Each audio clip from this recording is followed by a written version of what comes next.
તપનભાઈ આપનું સ્વાગત છે. Thank you. તપનભાઈ, નિફ્ટીની વીકલી એક્સપાયરીના દિવસે માર્કેટમાં ભારે વેચવાલીનો માહોલ આપણને જોવા મળ્યો. વૈશ્વિક માર્કેટની નરમાશ પાછળ ભારતીય શેર માર્કેટનું સેન્ટિમેન્ટ પણ નબળું પડ્યું. અંતે સેન્સેક્સ અને નિફ્ટી ઘટ્યા મથાળે બંધ થયા એમ કહી શકાય. માર્કેટની આ મુવમેન્ટ અંગે આપનું શું માનવું છે?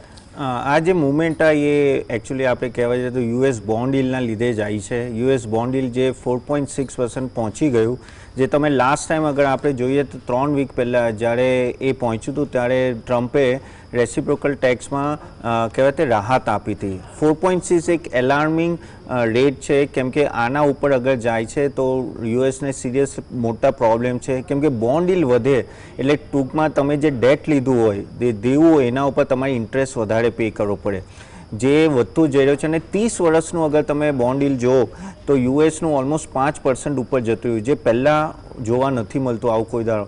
અને આના લીધે એક કહેવાય ને કે વેચાવલી આવી હતી યુએસમાં ગઈકાલે. ઇવન તમે જાપાનમાં જુઓ તો જાપાનમાં પણ 1.5% વધ્યું છે. અને ઓવરઓલ 30 વર્ષના જો જાપાનનું બોન્ડ યીલ્ડ છે એ 3.2 ઉપર જતું રહ્યું છે. હવે આ કેમ થયું? કેમ કે યુએસમાં 125% ડેટ ટુ જીડીપી રેશિયો છે, જાપાનનું 233% ડેટ ટુ જીડીપી રેશિયો છે. હવે આટલું જ્યારે ડેટ હોય તો એની ભરપાઈ ક્યારે થશે? એના માટે જ આ રેસિપ્રોકલ ટેક્સ ને બધું લગાવ્યું હતું ટ્રમ્પે. પણ સાચે કહું તો ટ્રમ્પનું આ જે પણ આપણે છેલ્લા 1.5 મહિનાથી જે રીતે ઇમ્પ્લિમેન્ટેશન છે એનાથી લાગતું નથી બહુ મોટો ફાયદો થઈ રહ્યો છે. અને ખબર નહીં પણ એ જે રીતે ટ્રમ્પ કહે છે ને મેક અમેરિકા ગ્રેટ અગેન, તો આ એવું ના થાય કે મેક અમેરિકા પુઅર અગેન, કેમ કે જે રીતે જઈ રહ્યા છે એ રીતે વૈશ્વિક માર્કેટમાં પણ પ્રોબ્લેમ આવ્યો છે, પ્લસ એમની જો દેશમાં પણ ઇન્ફ્લેશન વધી શકે છે. અને જે રીતે ફેડે પણ કીધું, જોયન્ટ પાવલે, કે આગળ જઈને અમે ઇન્ટરેસ્ટ રેટ કટ નહીં કરી શકીએ અગર ઇન્ફ્લેશન વધે તો. રેસિપ્રોકલ ટેક્સની બહુ મોટો ઇમ્પેક્ટ આવવાનો છે આગળ જઈને ઇન્ફ્લેશન વધશે. હવે આ બધાના લીધે ગ્લોબલ માર્કેટ પડે છે, એની સાથે આપણે પણ પડી રહ્યા છે. પણ આપણી સ્થિતિ ઘણી સારી છે, કે પણ વર્લ્ડ માર્કેટ પડે તો આપણે પણ પડીએ સાથે. આપણું જે રીતે બધી રીતે ઇન્ટરેસ્ટ રેટ કંટ્રોલમાં છે, ઇવન ઇન્ફ્લેશનને એ પણ કંટ્રોલમાં છે, અને જે ક્વાર્ટરલી અર્નિંગ્સ આવ્યા એ પણ ઓકે છે. તો આગળ પણ મારા હિસાબથી થોડી પ્રભાવ પડશે વૈશ્વિક માર્કેટનો.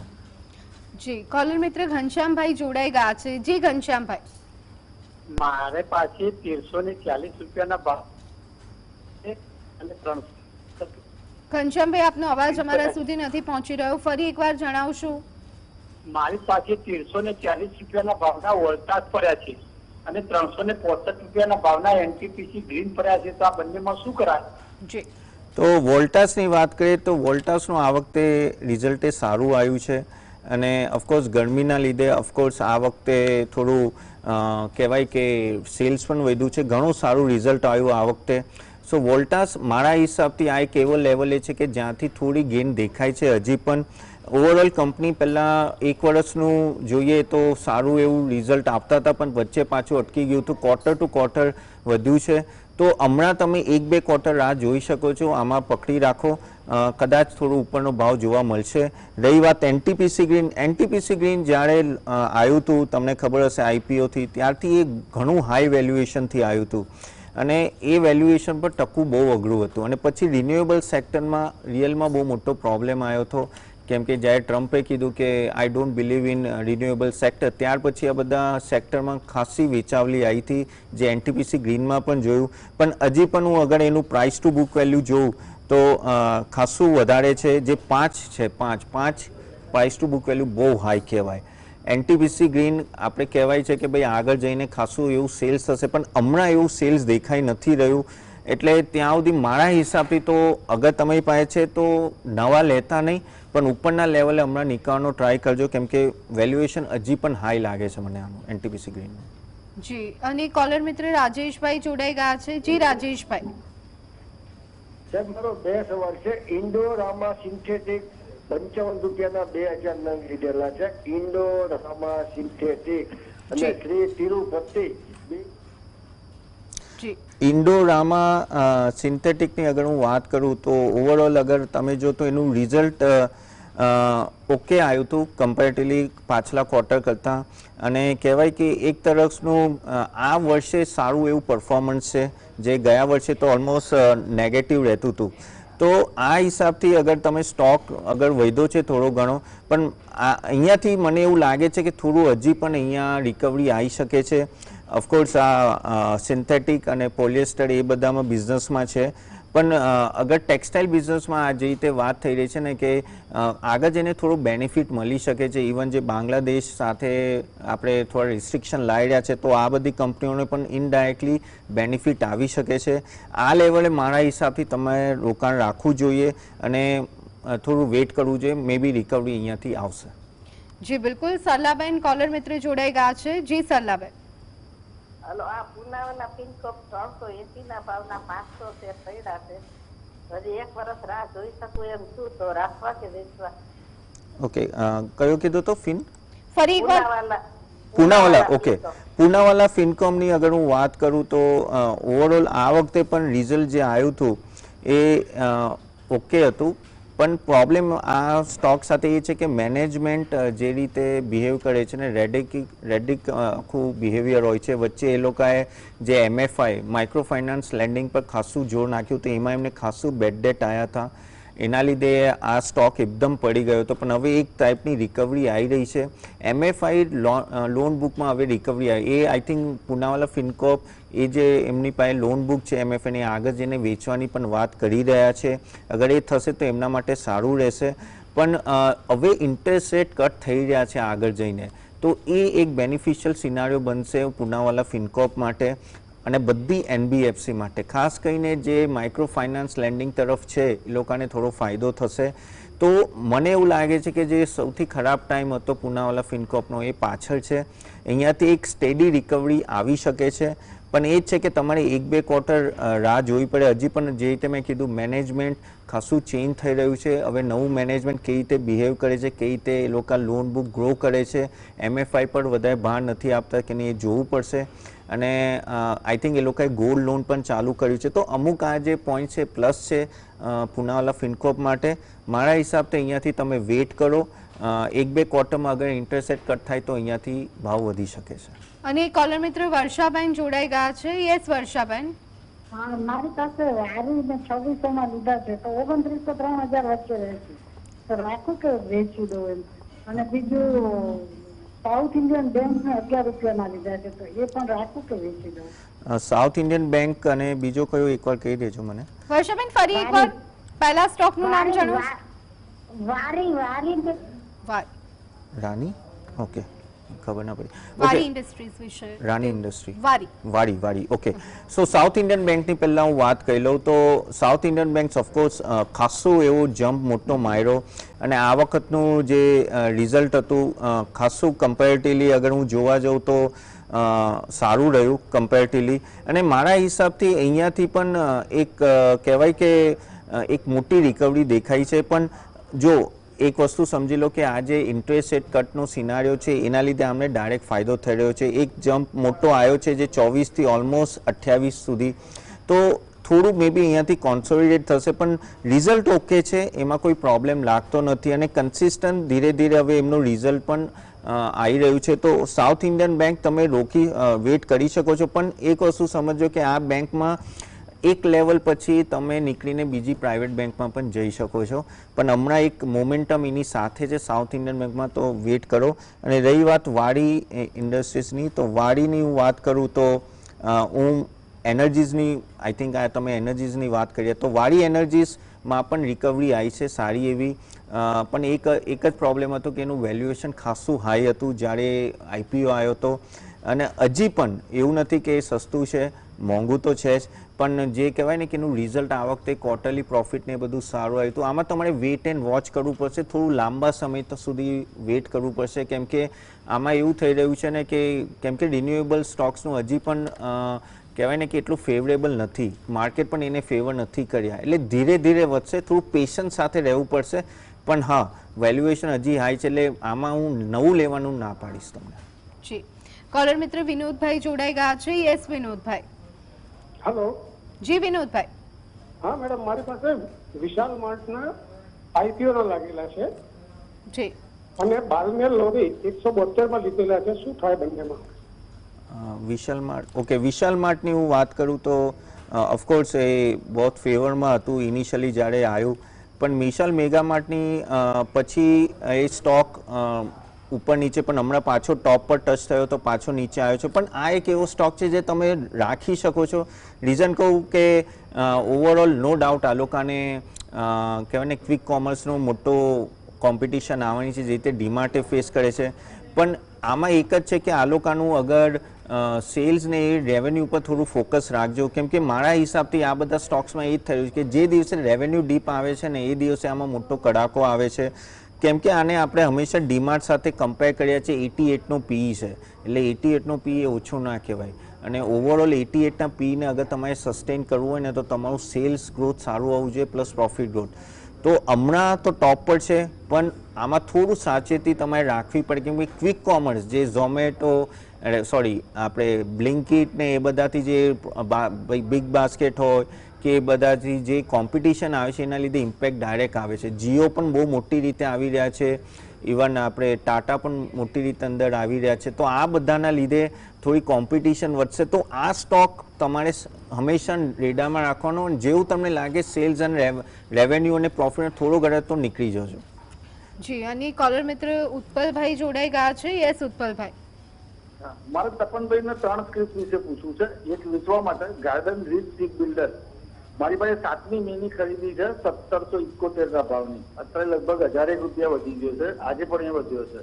તો એ વેચીને પછી હું TPML એટલે ટાટા ટેલી મહારાષ્ટ્ર અને બીજો છે પ્રોટીન ઈ ગવર્નન્સ, આ બે લઈ શકાય.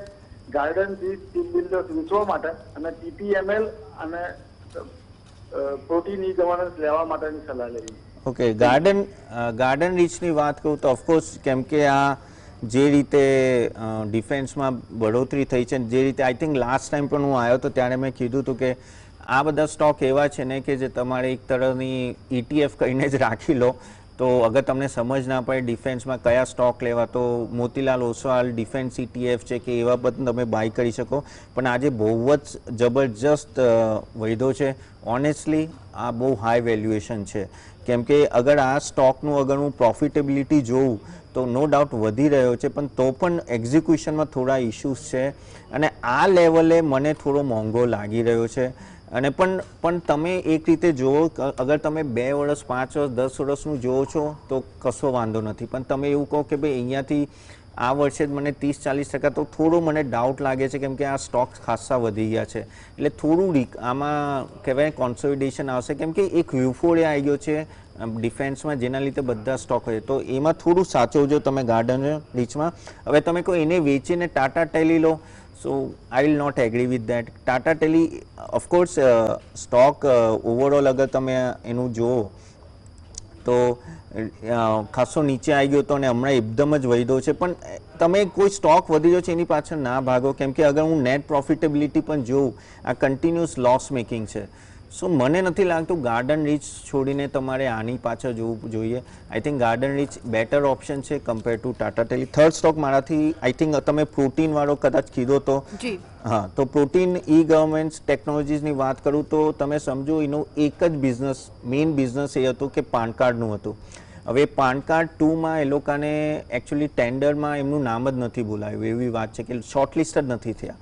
હવે જ્યારે તમારો કોઈ બિઝનેસ એક જ સેગમેન્ટ પર આટલો ડિપેન્ડન્ટ હોય અને એમાં જો પ્રોબ્લેમ હોય તો રિયલી મોટો ઇશ્યુ છે.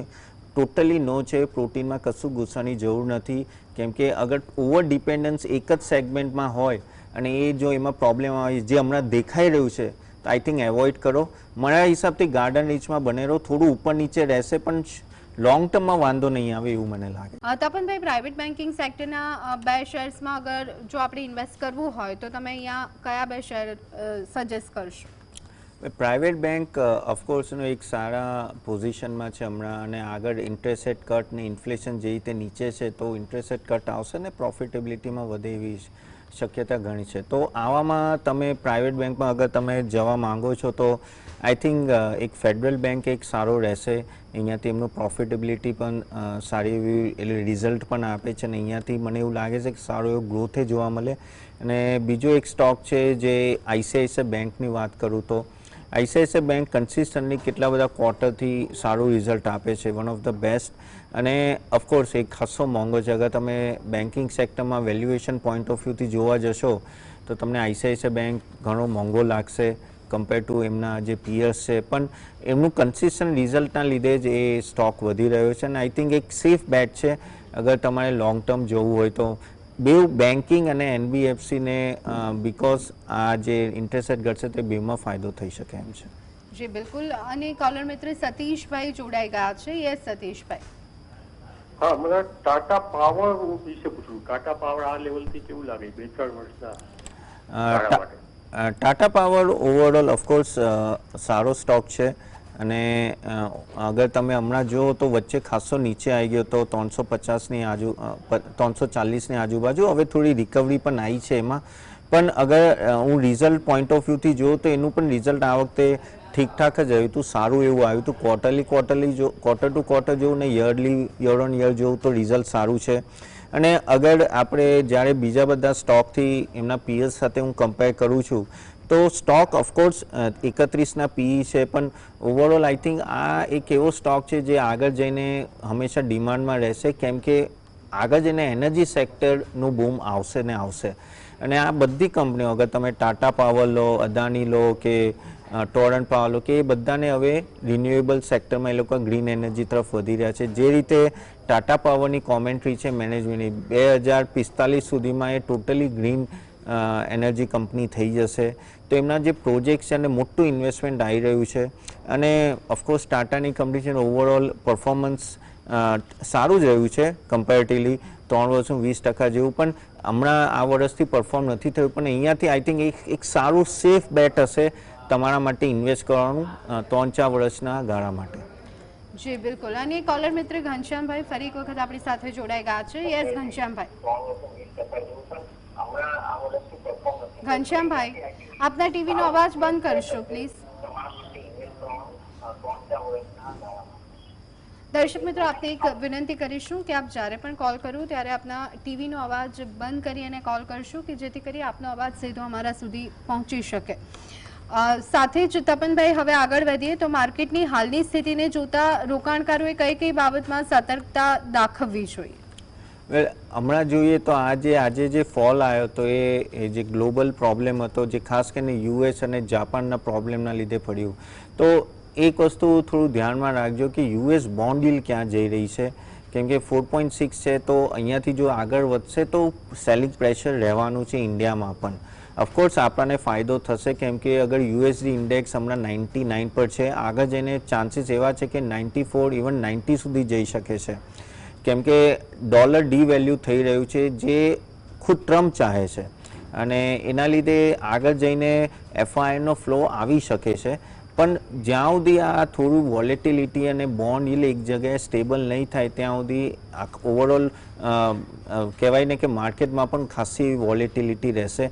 પણ આ એક એવો ટાઈમ છે કે થોડા ટાઈમમાં ખબર પડશે. પ્લસ હવે આપણે એ જોવાનું છે કે 2-3 વીકમાં યુએસ અને આપણે ઇન્ડિયાનું કોઈ કરાર થઈ રહ્યો છે કે નહીં, ટ્રેડ એગ્રીમેન્ટ થઈ રહ્યો છે કે નહીં. અગર ટ્રેડ એગ્રીમેન્ટ થાય છે તો એક બીજું એવું ટ્રિગર થશે કે જેના લીધે આપણને ફાયદો થઈ શકે છે. ઓફકોર્સ હવે રિઝલ્ટ સિઝન તો હવે 1 જુલાઈથી ચાલુ થશે, તો હજી થોડી વાર છે આપણે, કેમ કે જે ગયા ક્વાર્ટરનું રિઝલ્ટ તો પતી ગયું છે. પણ અહીંયાથી એ આવતા મહિનાથી ઇન્ટરેસ્ટ રેટ કટ થશે તો એ બીજો એક ટ્રિગર છે. પણ હમણાં જે પણ ઉપર નીચે થશે એ ગ્લોબલ સિનારીઓના લીધે છે, ખાસ એફઆઈઆઈ અને યુએસ કઈ રીતે બિહેવ કરે છે એના ઉપર હશે. જી કોલર મિત્ર સમીરભાઈ જોડાઈ ગયા છે. યસ સમીરભાઈ. હા, ગુડ ઇવનિંગ સર. મારે 3 કંપનીઓ વિશે પૂછવાનું છે. એક અમી ઓર્ગેનિક્સ, બીજું એસ્ટ્રાલ લિમિટેડ અને બીજું કેઈસી ઇન્ટરનેશનલ. આ 3 કંપનીમાં રોકાણ કરવાની ઈચ્છા છે તો કરી શકાય, અથવા તો આમાંથી કઈ કંપની એવોઇડ કરવી? સો અગર હું અમી ઓર્ગેનિકની વાત કરું તો નોર્મલી શું થાય છે કે હમણાં ખાસી એવી કેમિકલ કંપનીમાં થોડો ઇશ્યુઝ હતો કેટલા ટાઈમથી, પણ આ સ્ટોકનું ખાસું એવું રિકવરી આવી ગઈ અને એનો રીઝન એક જ હતો કે એનું ક્વાર્ટરલી રિઝલ્ટ પણ ખાસું સારું એવું પરફોર્મન્સ આવ્યું. બહુ ઓછી કેમિકલ કંપની છે જેને ગ્રોથ બતાડ્યો છે, બાકી બધી ઘણી most of the chemical company હજી પણ નીચે છે કેમ કે ચાઇનાનું ડમ્પિંગનો એક ઇશ્યુ રહ્યો છે. સો અમી ઓર્ગેનિક એ રીતે રિઝલ્ટે સારું આવી રહ્યા છે અને ઓવરઓલ ગ્રોથ પ્રોસ્પેક્ટ્સો મને સારા લાગે છે. સો અમી ઓર્ગેનિક આઈ થિંક અહીંયાથી અગર તમે લીધેલા હોય તો ઓફકોર્સ હોલ્ડ છે અને નવા લેવા હોય તો ડીપમાં તમે બાય કરી શકો છો. એસ્ટ્રલ લિમિટેડની અગર હું વાત કરું, સો એસ્ટ્રલ લિમિટેડનું અગર જોવા જઈએ તો ઓફકોર્સ પ્લમ્બિંગ ને એ બધામાં છે, સ્ટોક ખાસો એવો પડી ગયો છે કેટલા વખતથી અને ઓવરઓલ એના ટોપ હતી 41% છે. હવે મારા હિસાબથી કે જેમ જેમ ઇકોનોમી રિકવરી થશે આ બધા એસ્ટ્રલ છે ને એ બધામાં પણ રિકવરી આવી જોઈએ. અગર તમે લાસ્ટ ક્વાર્ટરનું રિઝલ્ટ જુઓ તો માર્ચનું તો એ સારું જ હતું, એમાં કોઈ ડાઉટ નહોતો, પણ હજી પણ રિકવરી આવી નથી રહી. આઈ થિંક આ એક એવું લેવલ છે જ્યાં તમે થોડું એડ ઓન કરવું હોય તો કરી શકો છો ઓફકોર્સ. અને આગળ જઈને ઇન્ફ્રાસ્ટ્રક્ચરને અગર રિયલ એસ્ટેટ વધશે કેમ કે ઇન્ટરેસ્ટ રેટ તો અમને ફાયદો થઈ શકે છે. અને કેઈસી ઇન્ટરનેશનલની અગર હું વાત કરું તો KEC international of course just a minute, KEC international overall અગર જોઈએ તો ઇપીસી મેજર છે ને એ પણ ડાઉન ખાસો આવી ગયો છે, પણ આ સ્ટોક પહેલાં સારો એવો પરફોર્મન્સ આપ્યું હતું એણે, પણ છેલ્લા એક વર્ષથી થોડું ડાઉન છે. ઇપીસીમાં થોડું કેરફુલ રહેવાની જરૂર છે તમારે કેમ કે હજી પણ રિકવરી મોડ એટલો ખાસ આવ્યો નથી. તો મારા હિસાબથી અગર મારે જોવું હોય તો અમી અને એસ્ટ્રલ નીચેના ભાવે તમે લઈ શકો છો. જી વર્ષાબેન કોલર મિત્ર જોડાઈ ગયા છે. યસ વર્ષાબેન. આઈપીઓ ના લાગેલા બજાજ હાઉસિંગ ફાઇનાન્સ પડ્યા છે તો શું કરું, રાખું કે આ ભાવે વેચી દઉં? બજાજ હાઉસિંગ જ્યારે 114ની આજુબાજુ હતો, 101 મિનિટ હમણાં જે ચાલી રહ્યો છે ભાવ, બજાજ હાઉસિંગ 124ની આજુબાજુ હતો છે, હમણાં પણ 105ની આજુબાજુ જ્યારે હતો એ બેસ્ટ ટાઈમ હતો બાય કરવાનો. ઓફકોર્સ એના પછી ખાસી એવી રિકવરી આવી ગઈ છે, તોય હજી 34% ડાઉન છે એના ટોપથી. પ્રોબ્લેમ આનો એક જ છે કે આ પ્રાઇસ ટુ પરફેક્શન છે. પ્રાઇસ ટુ પરફેક્શન એટલે કહેવાય ને કે એકદમ વેલ્યુએશન હાઈ છે કેમ કે ઓફકોર્સ બજાજ ફાઇનાન્સ એની મેઇન કંપની છે, પણ 5 CNP divide by book value એટલે price to book value almost 5 છે, જે બહુ હાઈ કહેવાય કોઈ પણ એનબીએફસી માટે ને હાઉસિંગ કંપની માટે. એના લીધે આ મોંઘો શેર છે, પણ આનું રિટર્ન કહેવાય ને કે સેલ્સ ગ્રોથ કન્સિસ્ટન્ટલી છે, પણ મને એવું નથી લાગતું કે આ રાતોરાત ભાગશે. એને કન્સિસ્ટન્ટ બહુ સારું પરફોર્મન્સ કરવું પડશે તો જ આ સ્ટોક વધશે. અને પણ ઓવરઓલ તમે અગર 5-10 વર્ષના પોર્ટફોલિયો માટે વિચારો તો આઈ થિંક આ એક સેફ બેટ છે જે તમને 15-20% રિટર્ન આપતું રહેશે, પણ ઇમિડિયેટ મને નથી લાગતું તરત વધશે, પણ આઈ થિંક સ્ટોક લાંબા ગાળા માટે સારો છે આ લેવલે પણ. જી બિલકુલ. તપનભાઈ, આપે આજે જે સ્ટોક્સ અંગે ચર્ચા કરી તેમાં આપનું કોઈ કંપનીમાં રોકાણ ખરું કે કેમ? ના, મારું રોકાણ નથી પણ મારા ક્લાયન્ટનું હોઈ શકે. જી બિલકુલ. થેન્ક યુ સો મચ તપનભાઈ, જીએસટીવી સાથે જોડાવા બદલ, દર્શક મિત્રોને એડવાઇસ આપવા બદલ.